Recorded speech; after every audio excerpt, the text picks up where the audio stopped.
Welcome, everyone. Welcome back. I'm so happy we have a very eminent guest. This is Professor Szász Tibor, as they say in Hungarian, but maybe for my English speaking audience, we will swap the names. Professor Tibor Szász.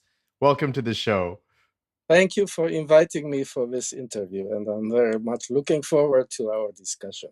It's going to be great. I really, really enjoyed our first conversation because you talked about many important things, many things that people don't think about. And I have to say, you're a very surprising concert pianist because you seem to know a lot about music, which really surprised me. You- Uh-oh. no, you know a staggering amount, and I remember, of course, Professor Robert Levin said your articles in Basso Continuo were important, and I think you really hit the nail on the head in many things, and you're very forward thinking. I mean, even before all of this partimento, you were already thinking about many different things and many issues that affect performers and interpreters, and so I really enjoyed the conversation, and I think we're going to have a blast today. Well, could I mention something about partimento? Absolutely. Because people today they go with well-known concepts, and when they hear partimento, they assume that I knew something about partimento when I made my Liszt Sonata discovery, or that I knew something about partimento when I did my Mozart discovery. And that's completely wrong. I knew nothing about partimento. I simply had a musical ear. And as I was doing the Liszt Sonata, and I read a little bit what other people have written, and pretty soon I realized something doesn't fit. Something is not right. And the same thing happened with Mozart, because let's go from basics. Ask any pianist, what is a pianist? One of the main concerns is to bring out the right hand, because the right hand usually is the melody. Yes? So melody, that is big word. And when we say melody, we always assume that the melody is the highest pitches in a piece of music. But what I discovered is, wait a minute, if I look at the voice leading, which is in that piece, then the whole thing doesn't make sense. This bringing out the top voice does not add up. Now, wait, just so the audience is clear, we're talking about your the last released article, where you talk about basically just a misunderstanding that pretty much everyone does when they play this famous piece by Mozart, the Fantasy and the Sonata. The actually published at the same time, maybe not composed at the same time, but maybe, I don't know, you could help me. Published at the same time as a single opus, right? Yes, you are right. They were not composed at the same time, but they were published under one single opus number, which Mozart gave it as Opus 11.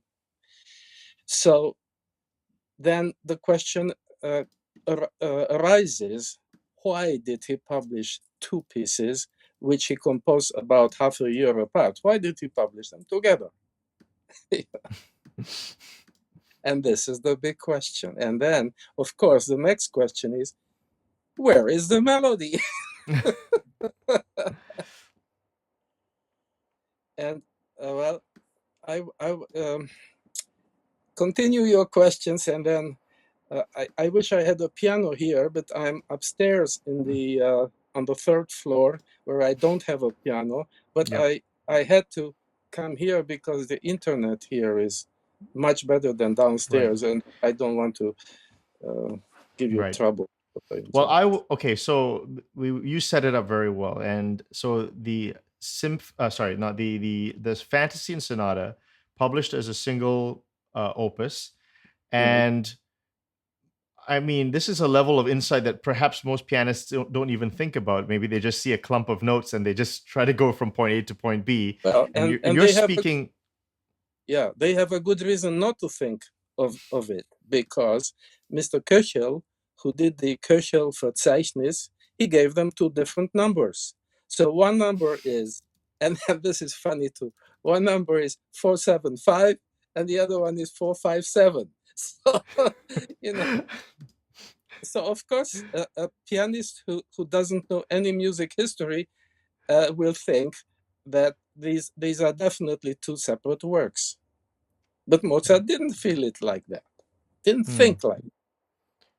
So So Mozart must have known something, do which we don't people know. do people generally think that these are two separate pieces? Is that the popular perception? It's not only the popular perception, but I talked twice with Alfred Brendel, and I was very disturbed because he went around the world giving piano recitals with these two pieces. And he put one piece in the beginning of the program and the other piece at the end of the program to make sure that it never enters the audience mind that these pieces have anything to do with each other. So, you know, as you can tell, I'm not mainstream, but I'm not trying to be different. Yeah. I'm just trying to understand the No, music. whatever is just the most accurate information is what we want. What is the truth?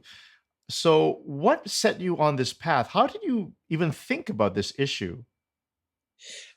The way I said about it is, uh, you you have to understand a little bit my background.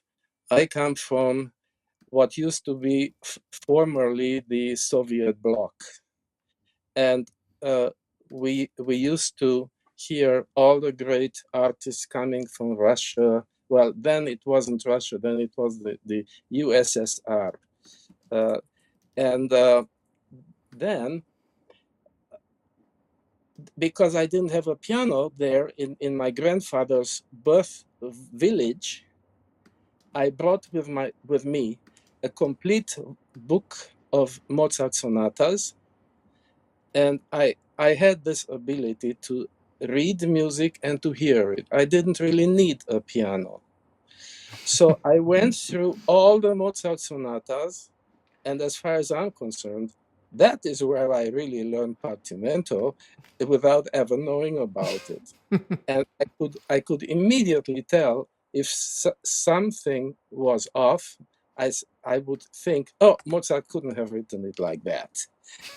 That's how deep the knowledge I acquired already when I was about 12 years old. And Amazing. and that and then I read about this letter where the father, Leopold Mozart, tells his son, you don't have to write big works. All you need is to write works that have the quality that is necessary. And then he mentioned this Italian word, il filo. And il filo, of course, means the connecting thread. And so when I heard about this connecting thread business, I tried to see if there is a connecting thread in the fantasy. And if I played the top pitches as the melody, then there was no thread. And that is how, so it was completely based on voice leading that I was able to untangle the piece. And as you can see there, how strange that is. Mozart could have written that in two different systems, the right hand system and the left hand system. But in measure 2 and measure 4, he amassed everything into the right hand system. And that's Mozart's fault. No, it's not his fault, but uh, I you could say it like that too. From our contemporary eyes, it is a flaw. And as a matter of fact, he had the opportunity when he did his um, uh, list of compositions. There, he used both systems to write those notes. So he could have, if he had wanted to, he could have given us the actual correct voice leading. But He chose not to. And then the next question is, why did he choose not to? Well, because in those years when he composed these two works, he became a Mason, a Freemason. And it was customary among Freemasons to do things in a hidden way. So this is one of the symbols that the Freemasons, a central symbol of the Freemasons. So if I want to do something musically that would be connected somehow with Freemasonry, then I would try to make my the opening measures somehow to be a reflection of this symbol. Right. And so let me ask you about his. So I have here your article, some of the facsimiles. Could you just Right there you describe? see it. Could you describe what's in the facsimile? So there you have the same opening, but this time written on the two right hand and left hand stave, and you can see there the way he writes it. He simply goes by which note is higher and which note is lower. It's the absolute way you would print this today. And indeed, if you look at any Urtext edition, this is what you will see. And then when I went through the piece, I realized Mozart could have given us the actual voice leading using both systems, or both staves rather. As you can see there now, the notes are the same, but they are arranged differently. And so if you think of that symbol you just saw, you see something going up, da, da, da, da, da, and then in the higher registers you see something going down, and on top of that you have crossings of voices. That voice crossing, that is extremely difficult to perform on the piano in such a way that it can be heard clearly. Yeah. So for me, this is a purely performance question that started the whole thing. It had nothing to do with figured bass or tonality or anything. Just I realized gradually that the whole piece makes total sense, and not only the fantasy, but the fantasy and the sonata together make sense. And by the way, Mozart wrote first the sonata, and then he Yeah. wrote the fantasy. But then when he published it, he changed it. He put the fantasy first and then the sonata. So there are all kinds of things that should make us question why so many changes for something that should be normally so simple. All we know is that the sonata was written in 1784 and the fantasy was written in 1785. And he published them as a single opus. And he changed the order. So there must have been a compositional reason why he did that. Things don't just happen out of nowhere. As they would say, a wind doesn't blow unblown. Now, what are the for people who just what are the salient points that connect the two works together in terms of musically? So people Well, have this idea they're not connected. So what are the major points that connect them? the major point is, if you look with the proper voice leading, you realize that the two works have it's a monolithic theme. It's the same theme in one, it's the same theme in the other. Of course, with the kind of variations that are available to composers. But I have one example. So of course, when you see that voice leading, you have to be so careful to to make it clear where this mi fa sol la and mi re do si is, to be audible. If it's not audible, then it doesn't matter what I know.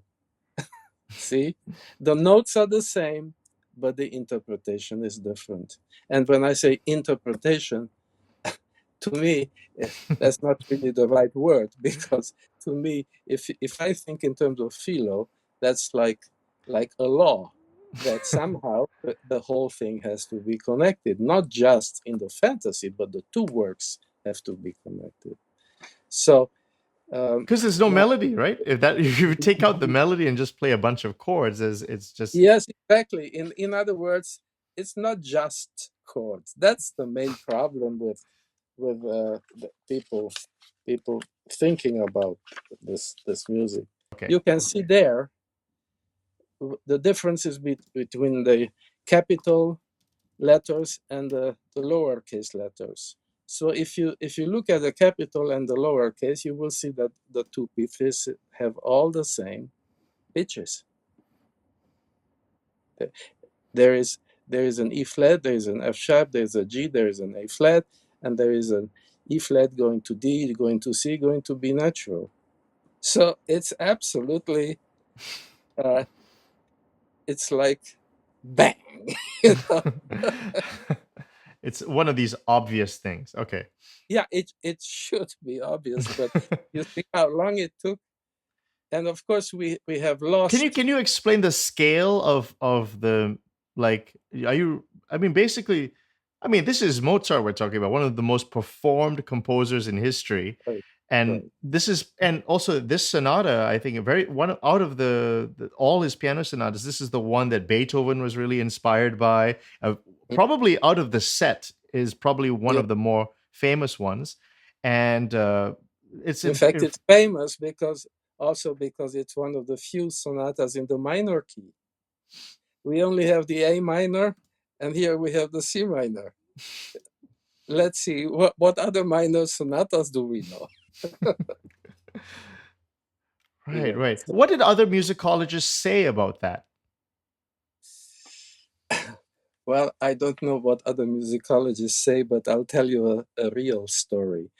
At some point, I joined the Facebook thing, and and then I saw a and I heard a performance of somebody who became my friend, so to speak.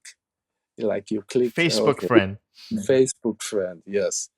And then I pointed out to this lady that, by the way, you play that assuming that the high pitches is the melody. Mm. But I said I have a different view of this, and I sent her what I basically already talked about at a symposium celebrating the life of um, Malcolm Frager. Mm. And after I sent her that link, she unfriended me. Yes, Wow, she just would that's not harsh. accept. She would not accept such an idea. That's And wow. you see, you have to realize there is something, in some ways, tragic about this, because every pianist I know who recorded this piece, they all bring out the highest pitches. Mm. So basically, especially when that person has, meanwhile, passed away, they have a problem because they left something which Yeah. maybe is not uh, quite what Mozart wanted. So yeah, so it's a difficult thing. It's difficult for me because if some people may say, well, he just writes that, and it doesn't matter what he writes because he's entitled to his opinion, and I'm entitled to mine. Didn't you present this information to Malcolm Frager himself? Oh yes, I did. And see, Malcolm Frager was an extraordinary musician, so quick, it's incredible. I just sat down to the piano and played for him the voice leading, the way I saw it, I heard it. And within just a few minutes, he immediately understood, and he told me, you have to write about it. This has to become known, because it's a completely different piece. Oh, wow. A completely different piece. I mean, come Yeah, on, that's well, because in the sense yes. that if I hear, I mean, can you know, this thing about intervals for a musician is everything. I often ask my students, what would you say if you went to a concert and if the orchestra, instead of playing ta ta ta ta, they play ta ta ta ta? Would you accept that? No, of course not. So those are basic things. So in that sense, he felt that this is absolutely necessary information for any musician. We are talking about musicians. We are trying to understand the music. Well, like I said, Professor Sass, I mean, you're an unusual one. You actually seem to know a lot about music. You seem to take it seriously, Yeah, which is but you can have also a different opinion, as people say today. And when things like this happen, they usually don't like to deal with this, with a few exceptions, of course. Mm. Can you speak about C.P.E. Bach's harpsichord concerto in G major? I Yes, know that Mozart, he's quoted as saying Bach is the father. But I know he really admired the other son, J.C. Bach. But what about this yes, harpsichord concerto? And let me pull it up in the article. yes. Let me pull it up in the article, and I wonder which. I'll find the page first. But why don't you talk Okay, about a little bit about that and the concerto itself? right. Well, I was lucky that I met the Hungarian uh, forte pianist and harpsichordist who has recorded that harpsichord concerto of C.P.E. Bach. And when you look at what C.P.E. wrote, you can very clearly see that Mozart has, let's use that word, honored C.P.E. Bach by taking over his music. He changed it though, and that is yet another point which made me think. Because in the C.P.E., everything is just chromatically shifted. Mm. The way you can do today with a computer, you shift something up and down, and then it transposes automatically. Well, but when Mozart shifted the things, he didn't transpose it exactly. He changed it. So he has one version of the first two measures, and then a different version for the next two measures. So again, why? Can you talk about Richard Bass? Did you Well, meet him and did you share this with him? no, I didn't meet him, uh, and I say it out flatly that I'm not a what you would call a Schenkerian. I don't Okay. analyze music using Schenker's ideas of uh, analysis. But I was so pleasantly surprised to see that a Schenkerian, who of course is very strict in applying the set of rigorous rules, that he comes up with the same voice leading that I came up with. So I wrote to him, and and so he said, well, yeah, he didn't go any further than just the beginning, but he realizes, of course, that you can go beyond the first four measures and find out those musical ideas, which is always uh, four notes. It's either four notes up or it's four notes down. And you will find those four notes everywhere from beginning to end of the uh, so Fantasy and Sonata. And you see, the very nicest thing for me was I looked at the manuscript of the sonata. the sonata was finished by Mozart. The fantasy wasn't yet written. So he finished it and he put a double bar line. Then he writes the fantasy. Then he crossed out his final measures. And what did he do? He took the opening notes of the fantasy and he put them to end his sonata. You see, That's there you have that typical thing about the snake swallowing its own tail, which is wow. that image of the Freemasons. There you go. You see how there are the two snakes. There is an ascendant and there is a descendant, and one has a crown and the other doesn't have a crown, and one has wings and the other doesn't have wings. So, but yet the two sides are related to each other because each one eats up, swallows, so to speak, the tail of the other one. So it's a perfect circle. Mhm. And the You Mozart Fantasy and Sonata gives that perfect circle. you know so much about the you have such a deep understanding of the repertoire.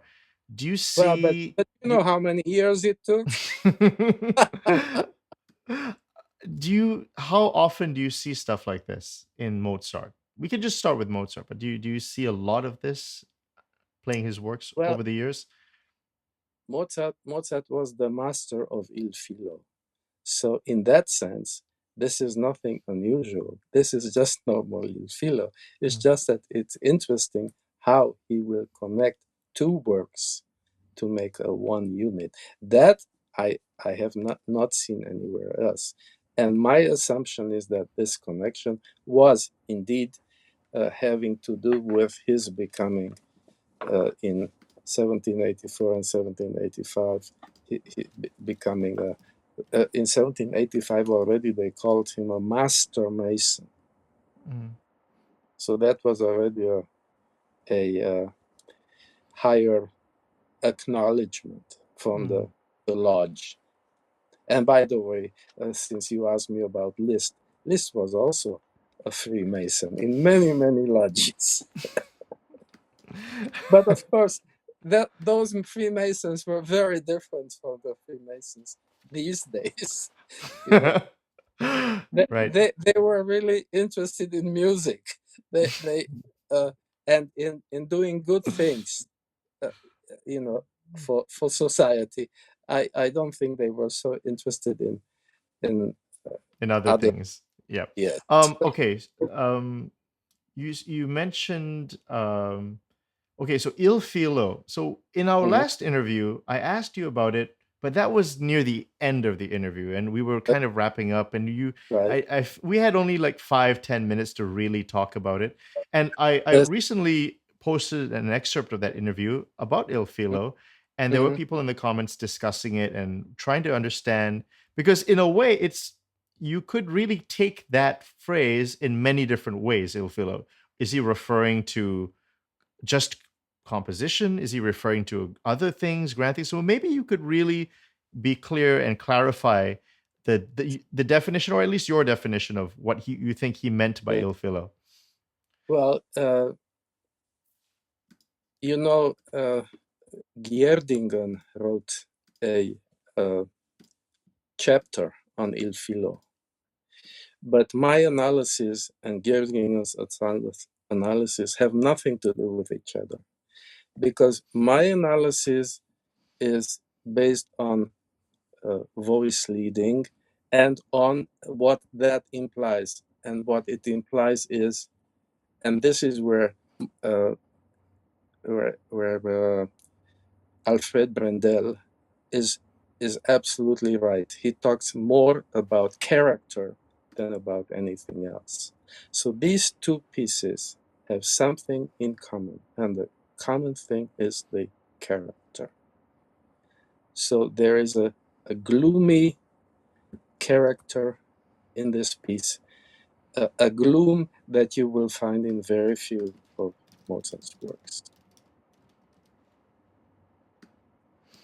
what is the thread, Ariadne's thread? Well, that is the mythological thread connecting the evolution, the planetary evolutions of the universe, and that implies that not only humans reincarnate, but even planets reincarnate. So basically, the Il Filo was started out as an occult concept having to do with the planets as they evolve, evolution, and the opposite of evolution is involution.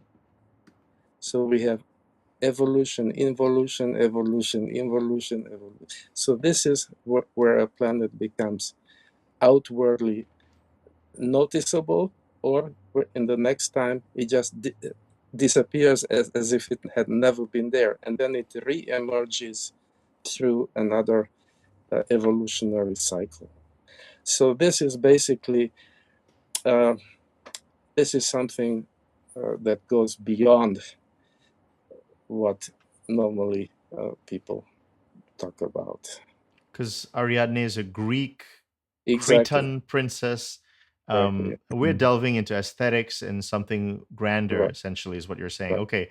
Um, so Chopin takes this up. I mean, there's you write in your article that there is as well a sort of homage, perhaps, That's what I to call it. Mozart. Yes. Yes. Can you speak a little bit about Chopin's homage, in your opinion? Well, what's interesting is that we like to put people down. If, for example, in the English edition of Chopin's Scherzo Number 1, a title was included in that edition which does not come from Chopin, then we immediately say, oh, those editors have added this unauthentic thing for, and they called it the I forgot now what was the name of the English edition. What did they call it? Oh, we can go to, maybe it's on the Wikipedia. I'm not sure. Let's see. But no, but this is extremely interesting because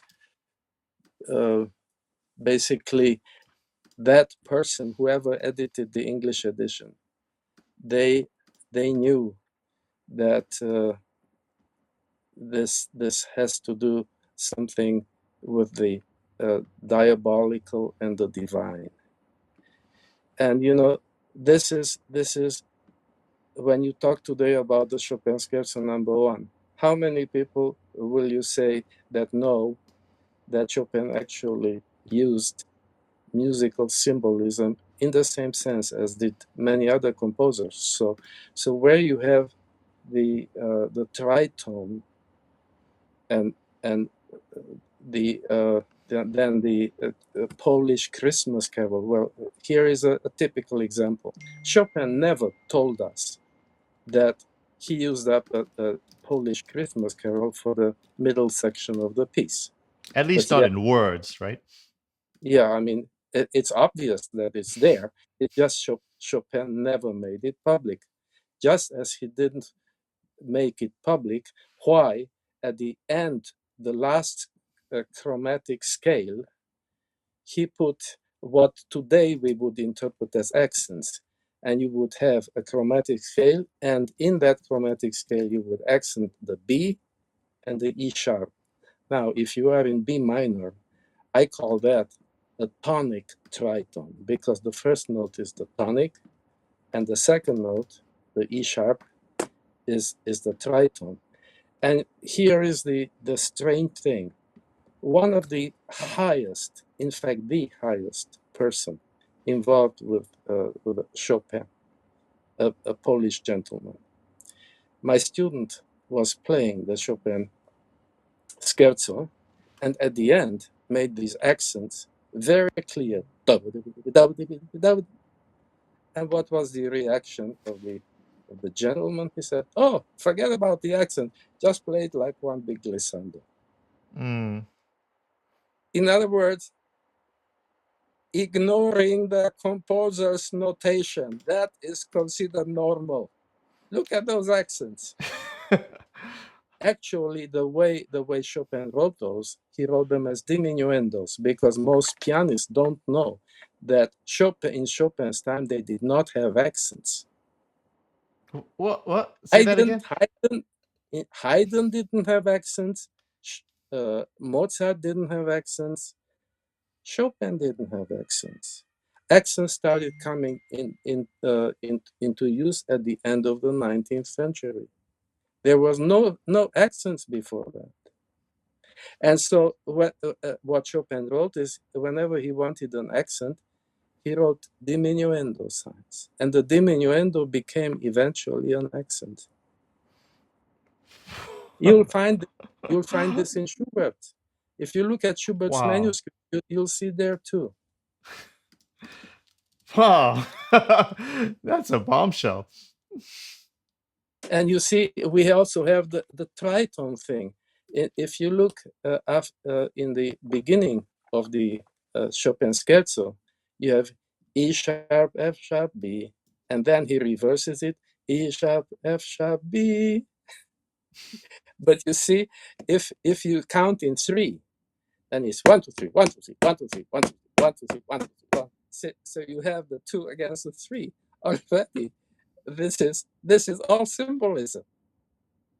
So to assume that these composers didn't know anything about symbolism, they knew everything about symbolism.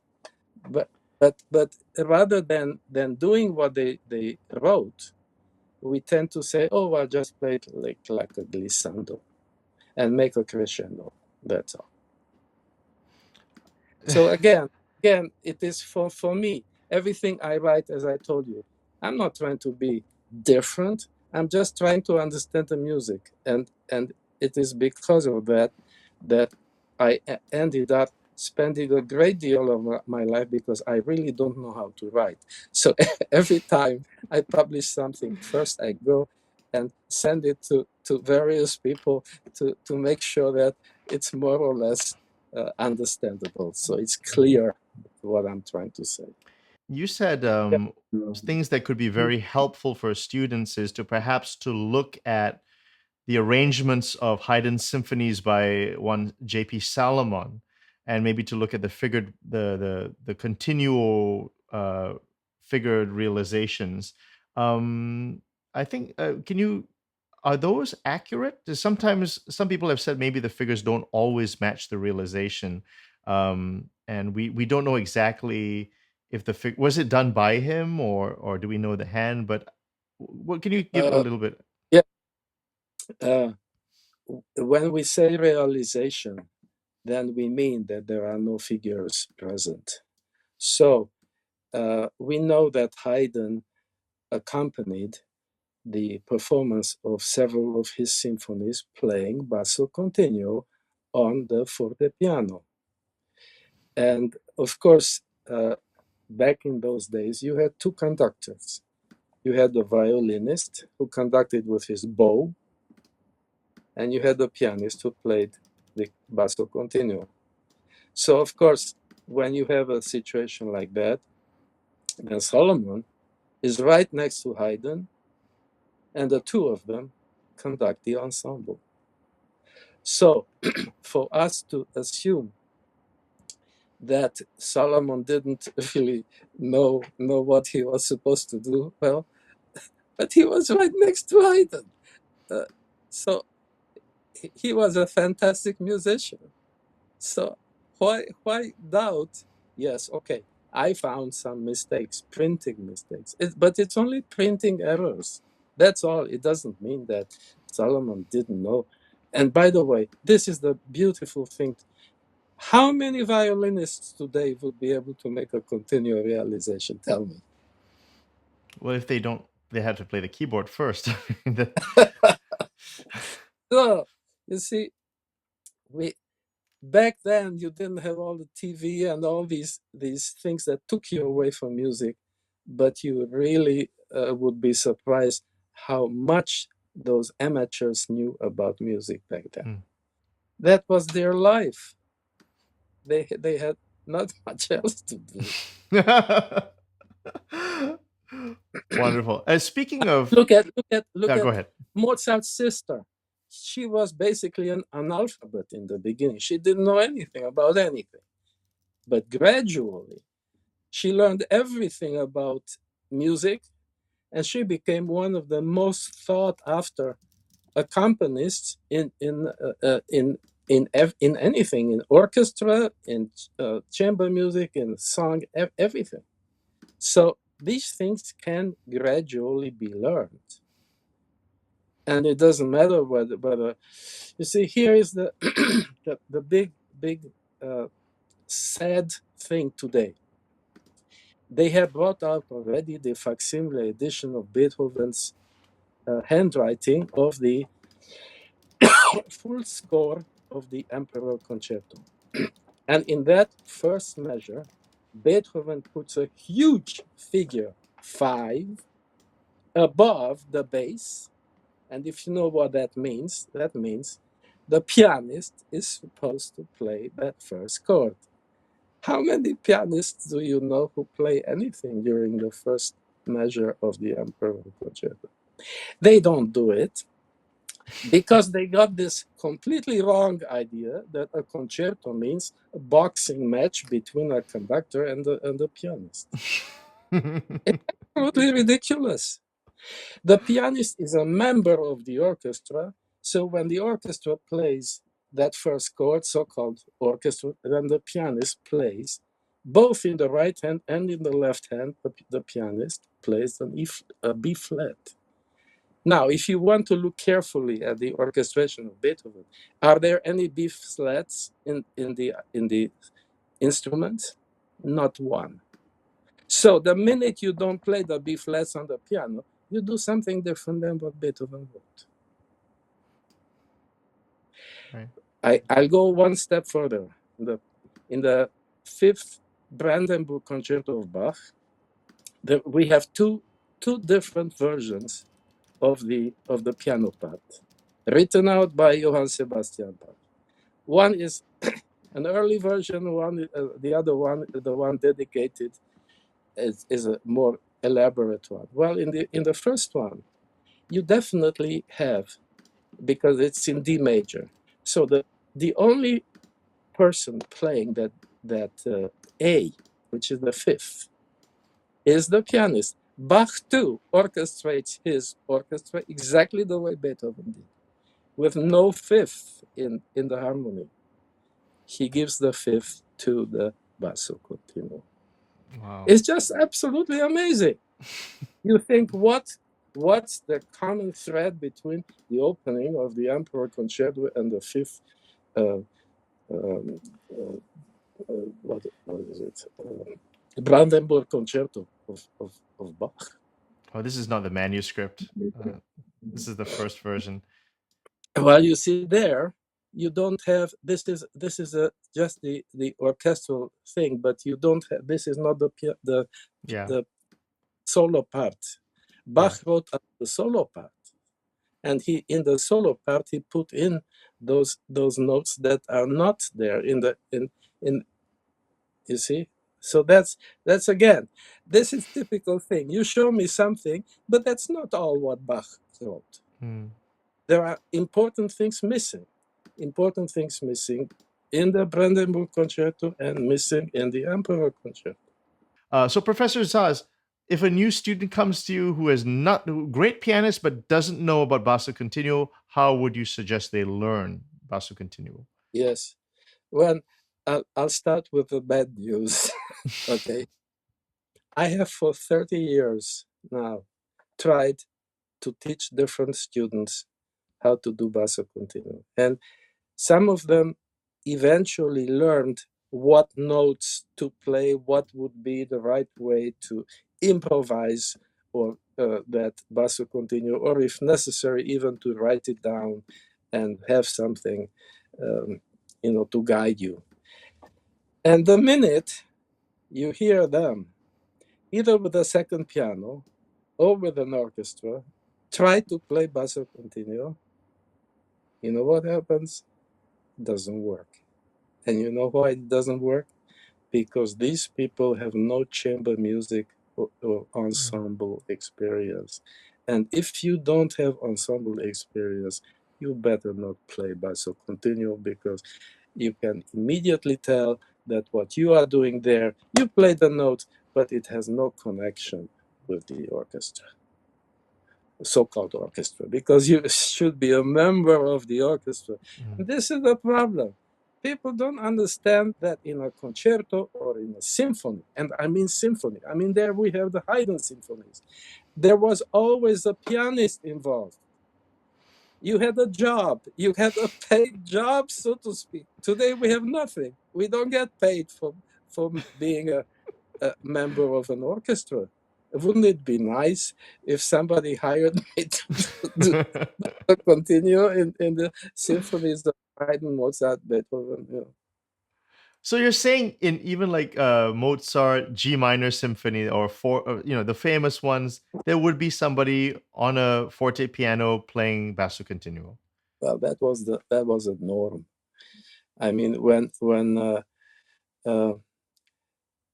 let me give you a historic thing, and this puts a question very clearly in focus. And the question is, if you look at the piano concerti of Beethoven, you find that he has almost nothing in the scores in the first, second, third, and fourth piano concerto to tell you that you're supposed to play basso continuo. And suddenly, when you have the fifth piano concerto, he writes out every little single detail, when to play with the violoncelli, when to play with just the double bass, when you play with both of them, when not to play at all, what to do, the whole detail. Now, you tell me, what kind of thing is this? Because unfortunately, there are some very bad things that were written on Basso Continuo. And the worst of what was written there comes from Paul Badura Skoda, who made, at the end of his chapter on Basso Continuo playing, he said something, I paraphrase now, I mean the printed words are there. He basically said, if the orchestra is good and the conductor is excellent, then you don't play Basso Continuo. Wow. And he was a very influential musicologist performer. That is the problem. He was so influential, and I'll tell you how influential he was. In the early recordings of Alfred Brendel, he was playing Basso Continuo. And then comes out this book, and he stopped playing Basso Continuo.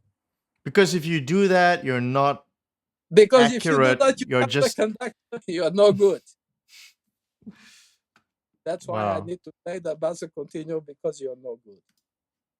Wow.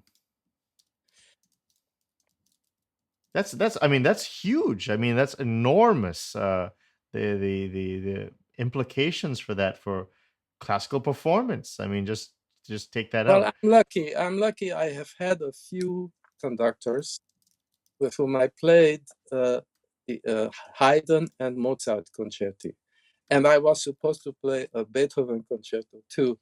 I can tell the story of that too. And in the beginning, all the conductors said there is no such thing, Basso Continuo, And then I just said, let's try it. Let's see how it works. And after I played that, they said, sounds good. Oh wow, it sounds good. And in fact, I got one letter from one conductor who said afterwards, it's so funny that now I'm missing the Basso Continuo. That's what C.P.E. Bach said, right? In his treatise, he said that if it's not there, you notice it. Exactly, when it's not there, you notice that something is missing. And you have a fantastic recording on your YouTube channel. I just want people to go to where you talk about you play a Mozart. Which one is it? It's a Rondo by Mozart. And I played that as a little boy. I And started my career with that. people can go online and see many different people play the mainstream way of playing it, which is, but Yeah. when you hear this your performance with the basso continuo, it just feels like that a missing piece of the band is finally joined in, and it feels full again. And honestly, I Yeah. can't hear the original mainstream way of playing it, because I was, where's the basso continuo? It's missing. So Yeah. I think people should really check that out. I'll put that in the link in the description. But yeah, I Mhm. mean, it's absolutely true. Can I ask you a question then? Um, for the concerto for Beethoven, I mean, are we talking about even his symphonies? Eroica, Symphony That 5? that that is a question which uh, one Australian ensemble decided they are going to record all the Beethoven concertos with basso continuo. Okay, and then of course the question became, shall we also record Beethoven symphonies? And Mm. here is the thing. Uh, Well, what's the I, order of their I need to publication? tell Were they you. around I the need same to tell time? you. Yeah, I need to tell you about why Beethoven suddenly writes so many details about the fifth piano concerto, because Tell most me. people don't. Okay, this is very important. So here is Beethoven doing a big concert, performing his fourth piano concerto and the fantasy for piano and orchestra and voices, Opus 80. And the concerto goes okay, and then comes this fantasy for piano, orchestra, and voices.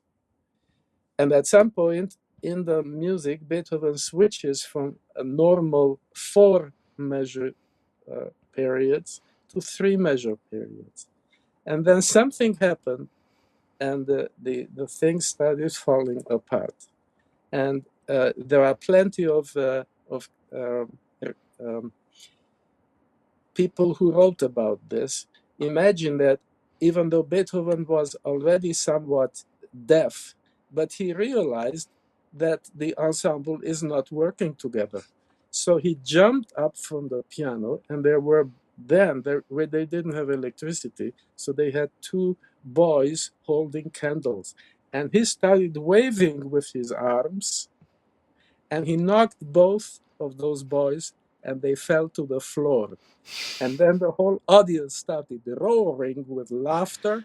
And he at that point, he must have decided, never again shall I play my own concerto in public. So that's why suddenly he decided in the fifth piano concerto, he must delegate everything. He must delegate the cadenza, he must delegate the eingänge, he must delegate the ornamentation, he must delegate the basso continuo. And he wrote all that into the manuscript. Incredible. Wow. You know, music, and by the way, I attended at that conference honoring Malcolm Frager. Uh, I met a gentleman who gave a paper called 200 Years of Terrible Cadenzas for Mozart's Piano Concertos. And, what is he talking about? Well, the man really went through all the libraries imaginable, and he tried to find some kind of cadenza that was written in a style that would be fitting for a Mhm. Mozart concerto. He couldn't find a single cadenza. He I talked to him. He told me, I think I uncovered something uh, like hundreds, if not thousands, of cadenzas, and they're all absolutely crazy.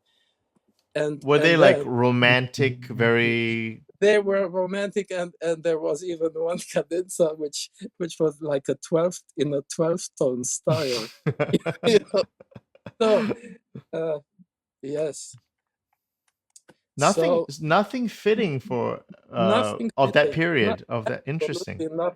absolutely nothing fitting. Didn't Hummel didn't write any cadenzas, or Well, he did, and that is then the thing is that by the time Hummel came along, already the style of the mainstream music has changed.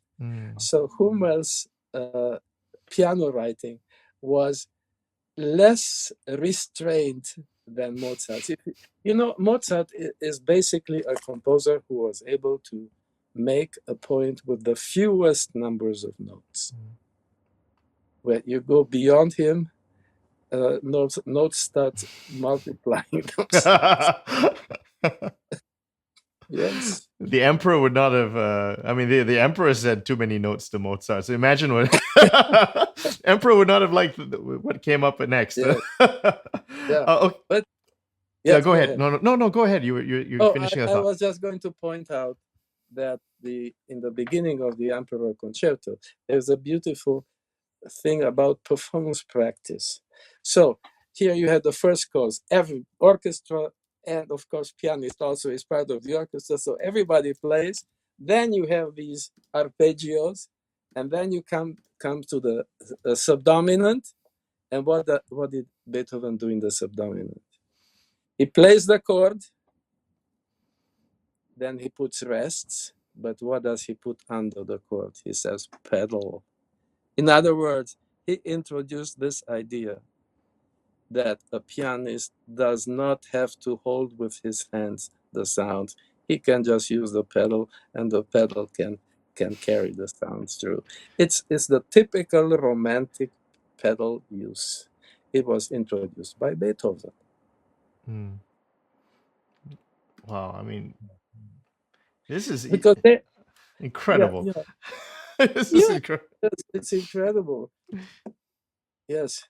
Well, anyway, if I'm just teaching right now a student who is doing Mozart C major Köchel number 467 concerto, and we just looked at the handwriting, and we found out that Mozart did not miss any single time where the Basso Continuo had to be played.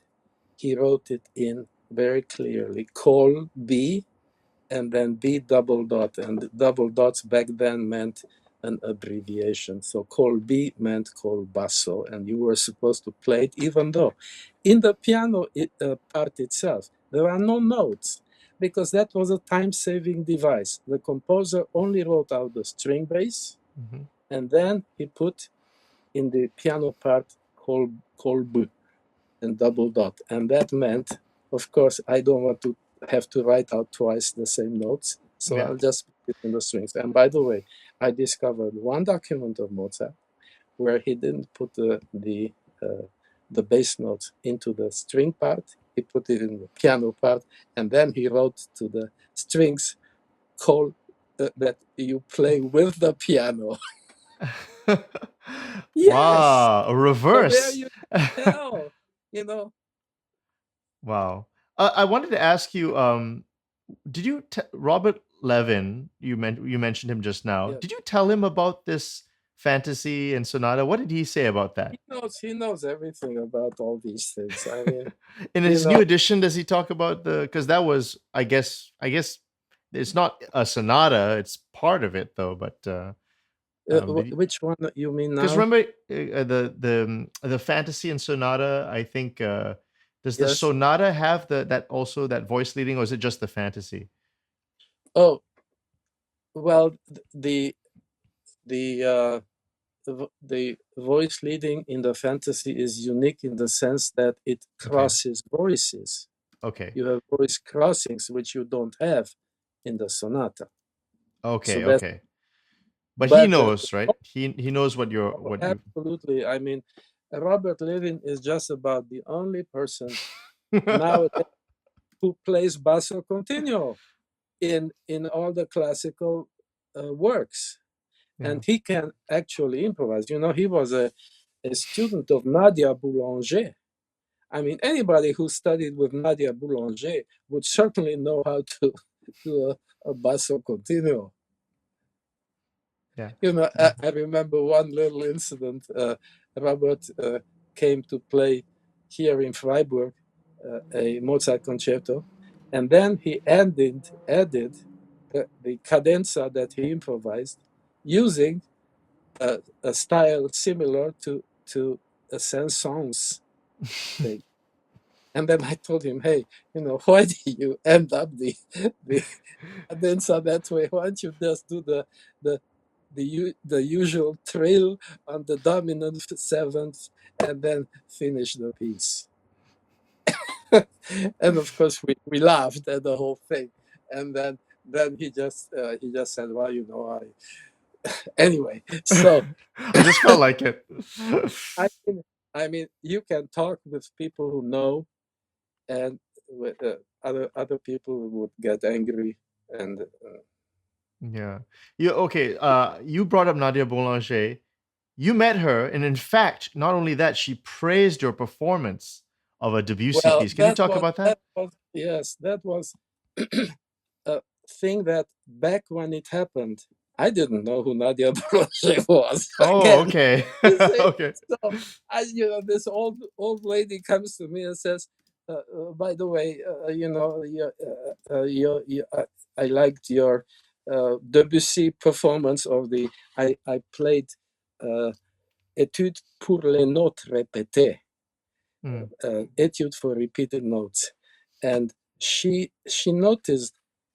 She said, "Of course, your technique all was very good, but I especially like that you made the construction so mm, clear, and that was the way the piece was put together."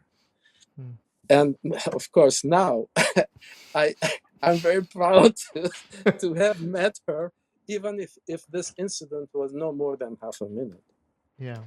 I Yeah. mean, she just mentioned that this was for her something special, that somebody could play the piece technically and musically Yeah. so well together. Yeah. Well, you're a special But pianist. It reminds me I of. was Oh, go ahead. Yeah.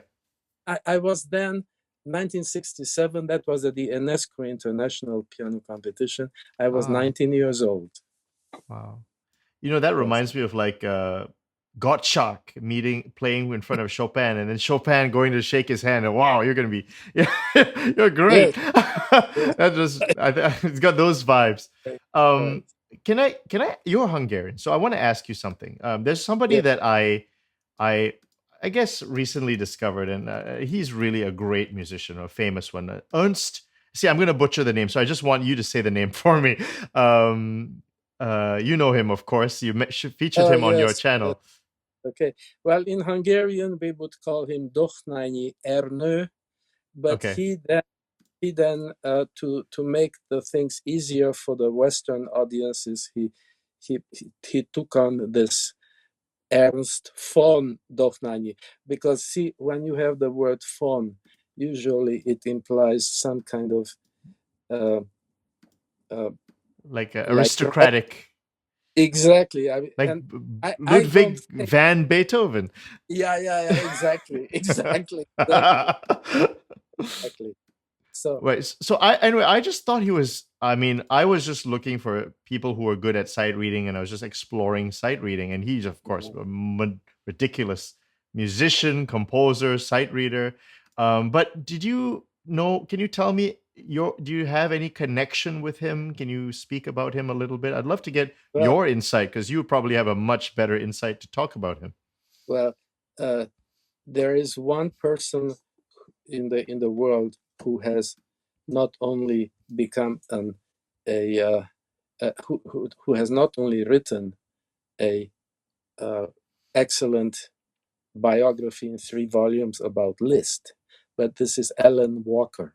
Alan Walker has also took the trouble to to bring out recordings of Doknányi performing, and some of them in a normal mono and some of them in stereo. In other words, he has taken the trouble to show what a fantastic musician Doknányi was. Because you see, back in the days when I was, for example, I'm Hungarian, but I was born in 1948, and by 1948, Transylvania was already part of Romania.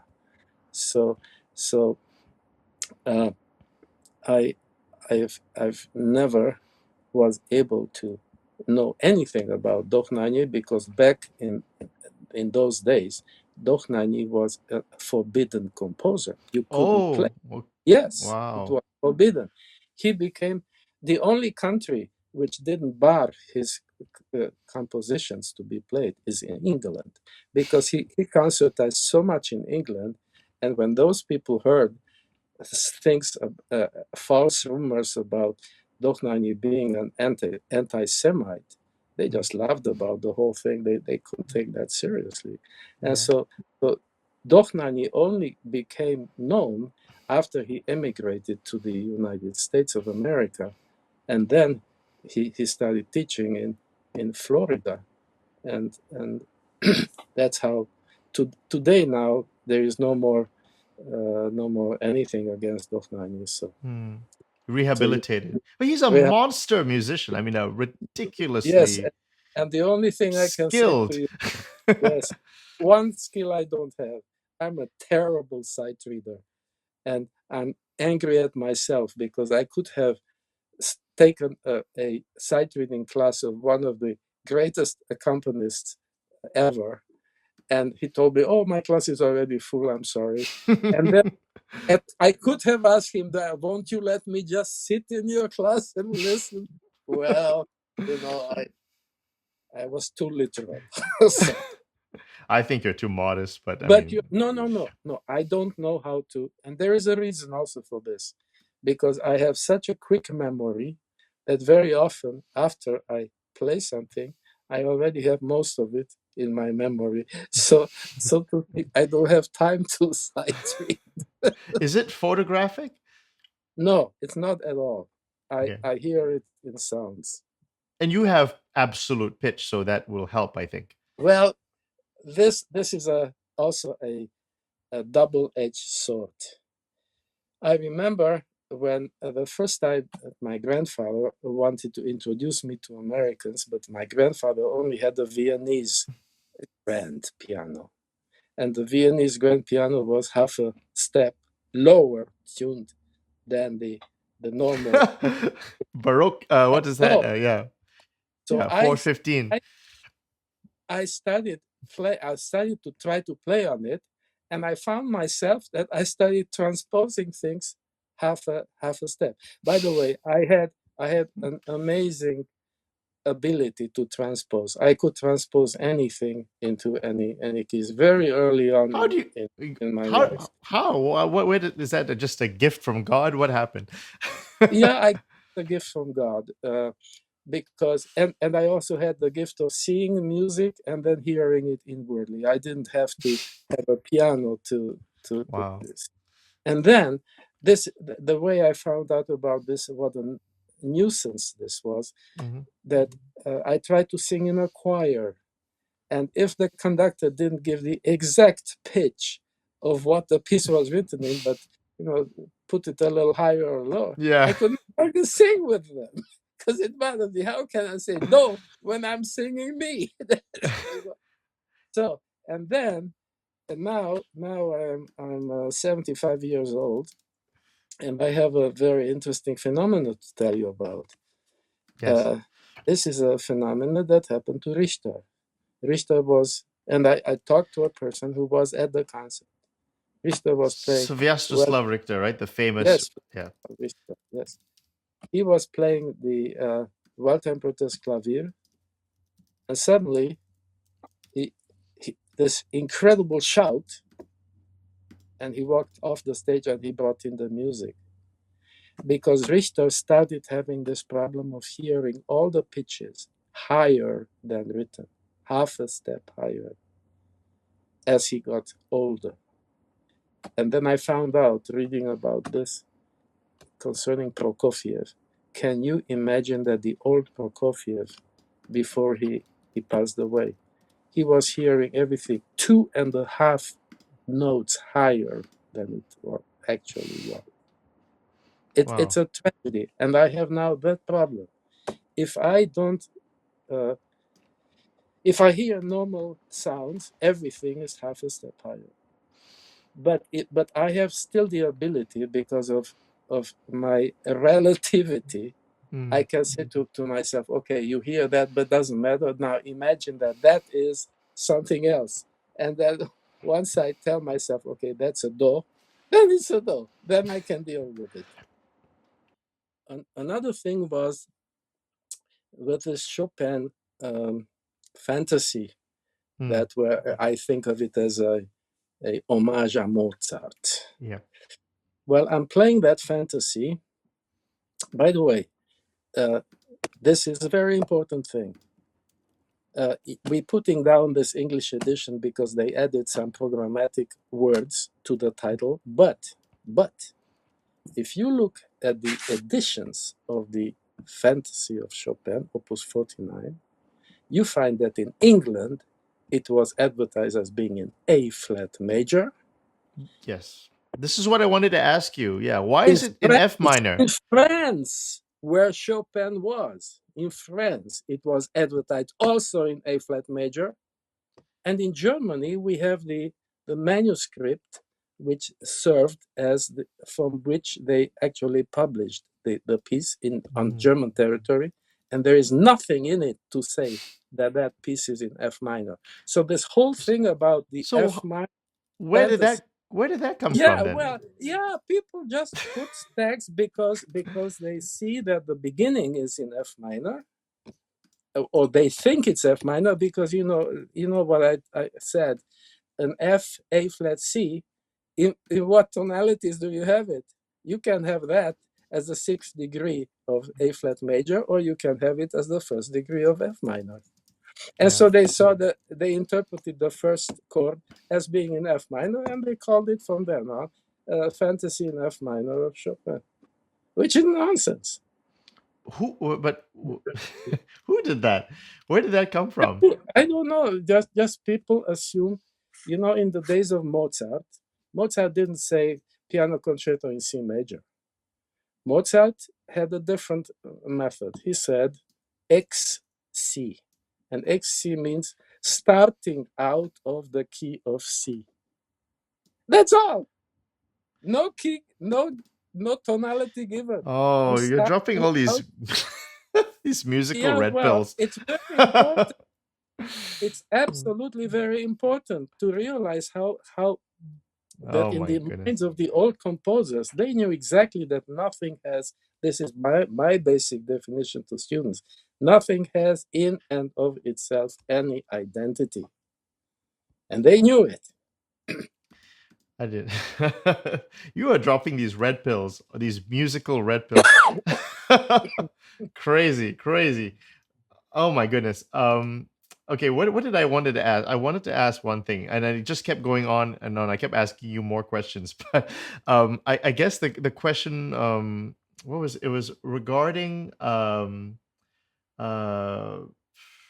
list. Okay, the final one, the transformation of themes, a Yes. compositional technique. People associate that with your countryman, Mr. Franz Liszt. But you write in your article it was undoubtedly practiced already by Mozart. Yes. Well, because we have in the Liszt Sonata, right in the beginning, we have a crossing of voices. And voice crossings is that if you interpret the beginning of the Chopin fantasy correctly, there you have a very strong crossing of voices. One voice going up to the octave, and the other one four notes going T up down. Yeah. So you have all this really crossing like that. And so to me, it seemed unfair for Liszt to be credited with transformation of themes and all of that, when actually Mozart did it before him. Yeah. By the way, this is another funny story. I'm playing in Share New it York with me. a Mozart sonata. Right now I don't remember. I think it was in D major, and I'm playing the last movement, and I don't know what happened, But in a very short time, I'm at the end of the sonata of the movement, and I couldn't. I get out, and I'm thinking to myself, what did I do? And so afterwards, I took the music and I tried to figure out what happened. So in my mind, somehow, my mind figured out that I can cut from one piece, one place, to another place in the sonata, and nobody would notice. And it was completely unreal. It just Yeah. happened. My mind just spun to figure that out. I keep asking you about Hungary, Hungary, Hungary, but also there's Romania. I think is uh, I can you just why don't we end off with that? Just speak about Romania musically and how it influenced you, and yeah, you has. I mean, like you just have a unusually musical perspective that is I find very refreshing, very very refreshing. And so I just talk about a little bit about your childhood and the formative stuff that Right. helped create you. Well, just as I said, I came from a Soviet bloc. I was, by the way, woken up in the middle of the night with the whole apartment shaking, and those were the Russian tanks going to to Hungary, where there was that instantaneous uprising. To and so that was a personal experience which I even remembered as a child. I was so scared, and I asked myself this question: what would happen if somebody was in the street at that time? Would the tanks roll over them? Would they actually stop? you know, things like this. That's a crazy wow. I can't even In the imagine. mind of a child, looking at all these tanks going by for like half an hour or so.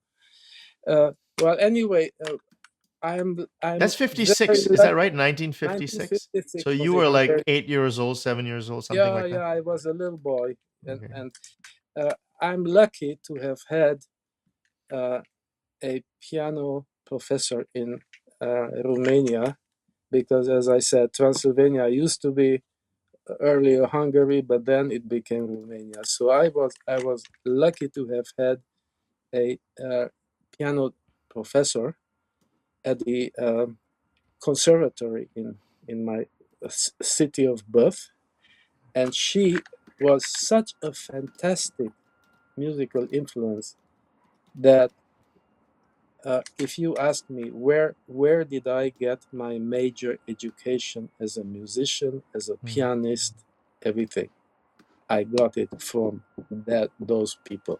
Do you know that her husband, Antonin Ciolan, was actually the teacher of Celi Didache, and he was a student of Artur Nikisch. Do you know Artur Nikisch was a conductor who conducted around the time when Liszt was still uh, alive?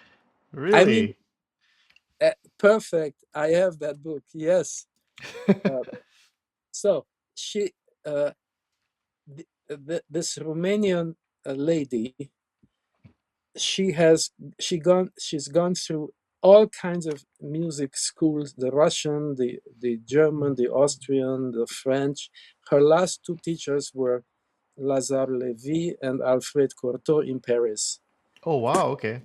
Yes, so I got really a mixture of influences of every possible pianistic school, Mm. and I chose from everything. And I didn't know at that time what's Russian school. And by the way, this whole thing about Russian school, it never even occurred to me to call something Russian school, as they did in Freiburg. For the longest time, there was this Russian school every summer. The thing is, if you knew intimately, and you heard, we heard every year at least once we heard Richter, Sviatoslav Richter, and Mm. Emil Gilles playing. well, you never heard two pianists so different from each other than those two people. And yet they both studied with the same teacher. And to me, that is the greatness of a teacher, that you don't end up getting the You same. have your personality and Yes, yeah. they lift you up as an individual. I always hear stories of teachers from the Eastern Bloc being like very like yeah, very strict and Well, scary and yeah, no, she was not like that. yeah. Except that at one time, when I was about 15 years old, I had already studied with Professor Cholan for 3 years, and then I became interested in physics and chemistry. And I spent so much time with physics and chemistry that I hardly practiced. And then she told me, "You don't get any more piano lessons." Oh. And so for 3 years, I was left on my own. And then I realized after 3 years that I'm not really interested that much about physics and chemistry. And I went back to music, and then she took me back again. And Yeah. so, Well, can I ask you something about the so-called Russian school? There was a comment by Rachmaninoff. He yeah. said that, oh, the reason why the Russians are so good, I mean, I'm paraphrasing, is because they Mhm. all have mastered the Hanon exercises. I mean, I'm sure you've heard that quote or something. What do you think of the Hanon exercises and Well, as a part of a pedagogy? the only thing I was told by one of my professors is that Hanon was not a pianist, but was an organist. So those were mostly exercises for organists. And for that reason, you know, what kind of a mind I had? I was learning in school as a early teenager. I was learning about permutations of numbers. And so I said, okay, I have 5 fingers in the right hand, I have 5 fingers in the left hand. So why don't I find out how you can permutate 5 notes in so many different ways? And I wrote out every single permutation of notes for each hand. And then I studied to practice them, to see, and I found out something very fantastic. There were certain permutations I almost couldn't play. It just was going against my mind. Others easy, but some of them I couldn't play. So that much about human psychology. Difference between mathematics and what the human mind is Well, capable. did you have a comment on Hanon in terms of its efficacy? What do you suggest people do to build up technique? Czerny, Carl Churn Czerny, and which particular student of Beethoven. So because Czerny is short and it's always a musical entity. I like And Czerny too. if you musicalize it, then you can teach so many things about music to the students based on Czerny exercises. With Hanon, you have no music. You have just formulas, endless formulas, Yeah. but no music. Any particular set of studies by Czerny you like? Yes, I mean, the simplest thing is Opus 299 is the School of Velocity. It has 4 books, and I played almost all of the 4 books. And by the way, you can see in the last book of Czerny already the switch from what I would call the classical and the romantic pianism. In the beginning, it starts everything in C major. At the end, he has a etude in D flat major, and it's completely is see that's like Beethoven. Beethoven, you have the C major concerto in the beginning, and then at the end you have E flat major concerto, which is already like a romantic type of pianism. Okay, Professor Sass, concluding thoughts. I leave the floor to you on your article and just in general. great thoughts of musicianship for 2024 for all the students and all the musicians who listen in? Well, my next major project is to bring out a new edition of the Liszt Sonata, which will have all the right, not just the right notes, also the right concepts, which we can absolutely, with based on the autograph manuscript of Liszt himself. We know, because we have this manuscript, we know what Liszt really meant. And it is possible to bring out a flawless edition. And that's what we are trying to prove, that yes, indeed, the Liszt Sonata can be performed correctly. And because until now, the Liszt Sonata, if you look at 99 or even higher percentage of articles written on the Liszt Sonata, everybody says the sonata begins with descending Phrygian and Gypsy scale. Now you tell me, what is the common thing between a Phrygian scale and a Gypsy scale? I mean, it just, and then they'd say, oh yeah, that's because Liszt was he took on his cloth of a priest, and that's the Phrygian, and then he was also enamored with the gypsies, and so that's why he wrote a Phrygian and gypsy descending scales. But it's Not a so total convincing for you. nonsense. It's absolutely nonsense. There is no gypsy scale at all in the Liszt Sonata, if you know what's going on there. And luckily enough, there are a few theorists who already figured out Liszt's compositional method, and they know very well that there is no gypsy scale in that piece. So um, I love gypsies, but please don't put them in contexts that are not correct. Yeah, that's where I uh, I hurt my left hand. I was going to the climax at the end of the piece, and I had to play an octave, and I played it as normal with fifth finger and thumb. Here is my, yeah. yeah, and then a nerve got out of place. Ooh. And then a few days later, I found out that Liszt advises students, when you want to play some very loud octave, put your fourth finger and fifth finger next to each other so that the fourth finger supports the Supports, fifth yeah. finger. So you don't, yeah. So it's just amazing Yeah. what practical advices Liszt Mm, was able mm, to give. So yeah. I find that absolutely amazing. How Right. how? Yeah. Okay, well, I Well, guess, well, yeah. Well, the great Professor Saz. I mean, you have well, given so much great advice, and it's been a fantastic conversation. And it really was a pleasure for me. And please come back when you have that article out.